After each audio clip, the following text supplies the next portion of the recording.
Hello and welcome. My name is Mark Centella, and I'm from the Revive Health and Fitness programs that we deliver for health fitness to SABIC. Today, the discussion is about the keto diet, as you could tell by that beautiful curtain opening presentation. I think we all know somebody or have perhaps been involved with somebody or perhaps ourselves that has been engaged in the keto diet.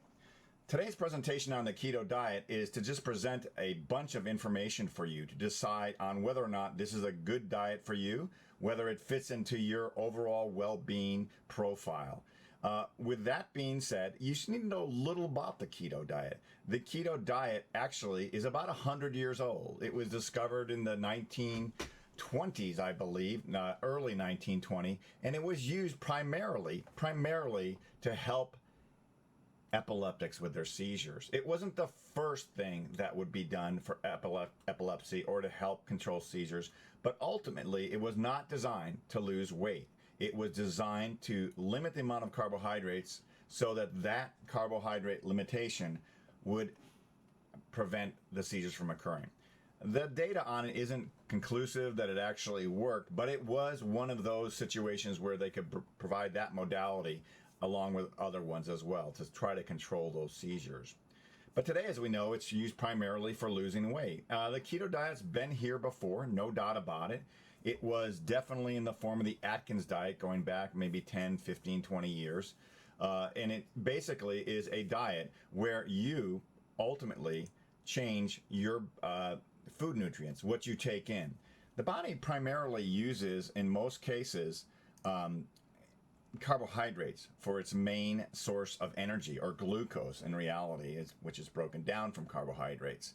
So when we look at the keto diet, as you see in the slides coming up shortly, you're going to see what actually happens with regards to your basic macronutrients. All right, what are ketones? Well, ketones aren't something you eat. They're actually a byproduct, or they are a product of fat burning, or say fat delivering energy in the form of ketones, or thus the word ketosis, which your body goes into when there's not enough adequate glycogen, glucose, carbohydrates in the system. And yes, that's how the diet is set up to work, and it will work if it's followed correctly with regards to actually losing weight. No doubt about it, it can work, as can other diets work once you understand the mechanics of the diet and how it works for you. When we look at the macronutrients of all of us, we primarily eat carbohydrates, and that's our primary energy source. It's critical for the functioning of almost every cell in the body. And pretty importantly here, it's also a big part of our noggin, our brain, working effectively. Protein rebuilds muscles, and then fat is usually a storage area. And in this case, or in many cases, it can also be used for energy. It's not one or the other. When it usually comes to energy burning activities, it's usually a blend of both, but be mindful that the primary source of energy is carbohydrates, and it's always the first thing that your body will reach for, particularly if you're going to be doing movement. If you take a look at the keto diet, everything switches, everything changes, everything's moved over to the other side, to the fat side. And the idea there is that if there's not enough readily available carbohydrate, your body will have to burn fat and produce ketones in order to sustain cell life and cell growth and all those things. So yes, it's true. That definitely is what happens. Having been a former endurance athlete, we used to do a small form of the keto diet for 3 or 4 days prior to an endurance event. We would eliminate all carbohydrates with the belief that by depleting the carbohydrates and then when reintroduce carbohydrates back into the system, that our muscles would absorb even more carbohydrates than before. That science is kind of sketchy right now, and we're not sure if it really did work or not. Some people have great results with it, some don't. But primarily, that's what's going on here. You're getting rid of the carbohydrates, and of course, you then are going to have to rely on your fats. And after fats, you will begin to burn into protein as well, depending on what kind of caloric intake you have going on. So the keto diet, things that are working very well and are very positive to look at is it goes after added sugars, and those are the things on labels that you might be paying attention to, or the healthy yogurt that might be just absolutely jacked up with sugar. Obviously, soft drinks and energy drinks and any kind of processed food always runs that risk of having added sugars to it. It goes after refined grains. So baked goods are definitely out the door in this diet. You do not want to be having a birthday cake on the keto diet. Certain snack foods are also off the table. And with regards to alcohol and liquor, the only liquor that they support in the diet is, believe it or not, vodka. All right. There might be a great value to this diet in terms of you start eating heart healthy fats. And that's a really good thing to know anyway. And we'll be doing a presentation on that in the next couple weeks. And then also healthy vegetables. So some good things really going on with the keto diet. But here's some concerns that you might have. So negatives might be a strong word, but let's call them concerns. You're going to be losing all the benefits of whole grains. You're going to be losing the benefits of fruits and some vegetables, and you're going to be beans and legumes and those things. Many people on the keto diet actually don't pay that close attention to actually what they're eating with regards to their fat intake. They might end up, and in many cases, with saturated fat. We'll be doing a presentation. I'll be doing a presentation on fats. So what's your best selection when it comes to fats? Obviously, we don't want to be eating saturated fats. We want to keep those to a minimum, and we want to eat unsaturated fats. But what are they? Where are they? How do you, acquire them? And then how do you consume them? We'll be talking about that. And then for many individuals, this is actually a risky diet, whether you have osteoporosis, kidney disease, or in the case of a diabetic, a very challenging situation, obviously because of the lack of carbohydrates in your system. In addition, you know that this is a really difficult diet to stay with and stay on. At SABIC, the word sustainability is thrown around all the time. So I would ask yourself, is this something that I could sustain for a long period of time? Or, as we use that word, lifestyles. This is a lifestyle that I like. People will talk about the keto lifestyle. Everybody has a different opinion on that. I think you just need to take a look at it for yourself and how it fits into your life. Here are some of the side effects that I'm quite aware of the keto diet. You have headaches, brain fog, irritability, fruity breath, body odor, constipation, and many people complain about fatigue, particularly the people that are active people. So those 3-mile walks that you're used to taking every morning now become a much greater chore. It takes time to develop your Krebs cycle, your digestive system, your whole system to learn how to train itself to burn fat and ultimately use it as a fuel source. It's, again, not the primary fuel. Ketones are not the first thing the body reaches for. It reaches for carbohydrates. It's been since the beginning of time. Although, in certain situations, people that didn't have access to carbohydrates in the forms of fruits, vegetables, those types of things, whole grains, did train their body so that they could use the ketones from fat burning to go on. But they always were looking for some source of carbohydrate. And here's the other thing I'll say about all diets, not just the keto diet. There's just too many rules. There's a short-term focus, and there's an amazing promise if you just do this. And I'm going to just ask you this question. The situation that you're in, if you want to lose weight, or, this is not a diet about eating better or eating more nutritiously, because it's not that. It's a diet to lose weight primarily. And it will do that for you, no doubt about it. Ironically, all the white paper research on shows us this one thing, and this is the common thing of all diets, is people eat fewer calories on diets. So what does that mean? That means if you're 200 pounds and you want to weigh 180 and you start eating under, let's say it takes you 2,000 calories to maintain that 200-pound weight. So now you start eating 1,500 calories or 1,300 calories. And honestly, you could be eating hot fudge sundaes for all I care, although you'll only be able to have one of those.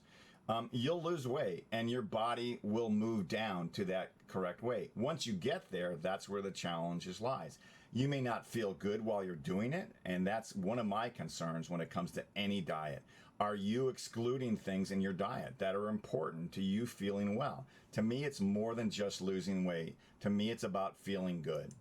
So when we look at the pattern of dieting, it's been here forever. I'm old enough to know that my parents probably were on anywhere from 8 to 10 diets during their life. You name the diet, they did it. Scarsdale, Atkins, the low fat. I have a fond memory, not a fond memory, but my dad was on a low fat diet and he was eating Snackwell cookies, and he ate 10 of them one night, and I looked at him and Dad and I said, Dad, you just ate 1,000 calories of Snackwell cookies. And he said to me, well, it doesn't matter. I'm on the low fat diet. There's no fat in these cookies.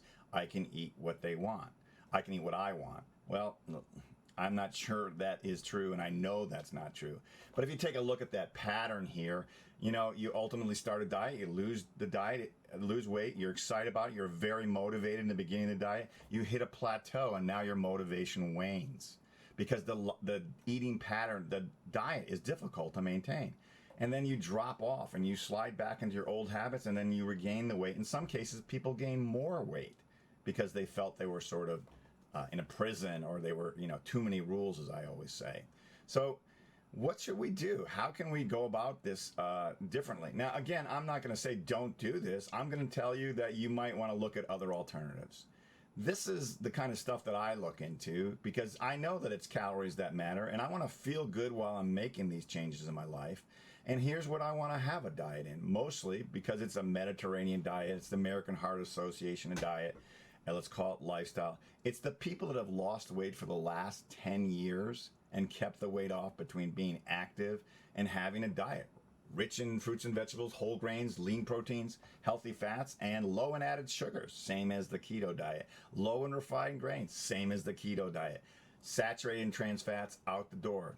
That's where a lot of people on the keto diet make their mistakes. And low in sodium. By the way, sodium is your nemesis when you go out to dinner. Most restaurants, unless you're eating at only the fanciest and best restaurants, load their food up with sodium. And in addition to that, they give you portion sizes that are way out of control.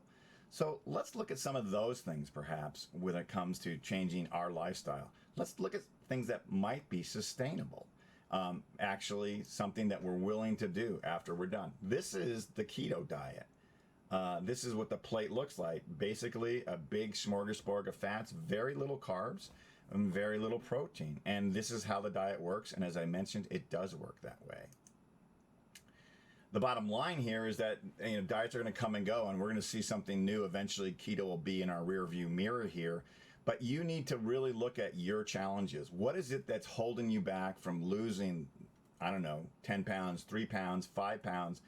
Where can you make those changes? Is it in your behaviors, or is it in the foods you eat? It might be both. It's a real strong chance there. And have you learned how to eat in such a way that works best for you and your lifestyle? Not somebody that wrote a book somewhere, or some scientist that figured out that ketones are produced from burning fat and by manipulating macronutrients, or in the other direction, having all carbs and no fats.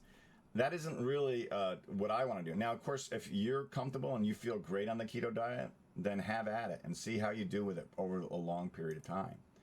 So what do you want to do next? What could you do next? And I think ultimately you could go to choosemyplate.gov and you can learn a lot more about this particular diet. You can also learn about healthy eating, snacks, how to control things, and into certain behaviors. You can start with one small change in your food choices. Myself, years ago, it was simply soda, and that is gone from my diet. Sugar, added to my coffee, that is gone in my diet. Slow, subtle changes. And I was able to maintain it because it wasn't this overnight slap in the face, hammer to the head kind of approach to what most diets are, or I would say even certain fitness programs. You want to be all in, but you also want to be all there. And as we mentioned with some of the side effects of keto, that fog head kind of thing is a reality. And that's because carbohydrates aren't available to you. And so your brain's not going to function at its best. So think through these decisions that you're going to make. Don't let someone influence you one way or another. Don't let a celebrity or someone with no background. Talk to your physician. Talk to your registered dietitian. Talk to somebody that actually has an interest in helping you find a lifestyle that works for you and something that is sustainable over time. And of course, get out there.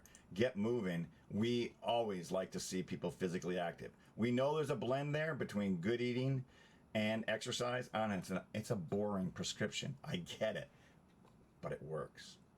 That's sustainable. All right, that's it for today. Thanks so much. This is Mark Centella for Revive Knowledge and the Keto Diet. We'll be back in 2 weeks talking about fats, carbohydrates, and other things that you may be interested in knowing about. Take care.